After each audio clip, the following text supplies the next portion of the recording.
Messieurs, c'est un nouvel appel au dialogue politique. La communauté internationale encourage les acteurs politiques congolais à se mettre autour d'une table en vue de trouver un consensus pour un processus électoral apaisé. C'est l'essentiel du communiqué conjoint signé mardi par l'Organisation des Nations Unies, l'Union africaine, l'Union européenne et l'Organisation internationale de la francophonie à Kinshasa. La classe politique a réagi tout de suite. L'on écoute tour à tour dans ce reportage de Cédric Ebondo, les députés nationaux Justin Bitakwira et Emmanuel Chadari. Dans ce communiqué conjoint, les Nations Unies et ses partenaires préconisent les dialogues comme moyen utile pour assurer le déroulement des élections dans les conditions requises de paix, de transparence, de régularité et à bonne date. Une demande bien accueillie dans certains milieux politiques. Ceux qui crient chaque jour, 20 décembre, délai constitutionnel et consorts, il faut d'abord qu'on répare les pannes que le processus électoral a connues. Pas plus tard qu'il y a 2 mois, le pape François lui-même a interpellé la même classe politique pour qu'il y ait un consensus et un compromis politique au sein du dialogue. Et voilà aussi les États-Unis, l'Union européenne, la francophonie, je ne sais pas que l'Union africaine, viennent de dire la même chose. Alors que les yeux de tous les politiques congolais sont braqués aux États-Unis, sont braqués à l'Union européenne, sont braqués à la francophonie, sont braqués à l'Union africaine.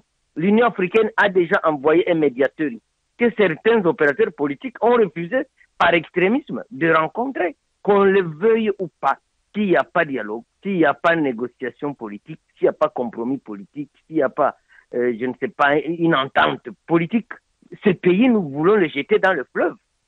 Je crois que le communiqué est réaliste.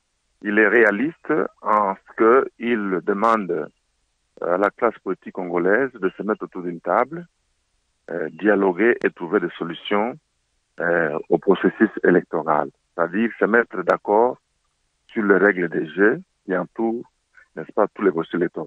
Ça, c'est un. De deux, ils demandent dans leur communiqué qu'il faut tenir compte des aspects techniques, c'est ce que moi j'ai compris.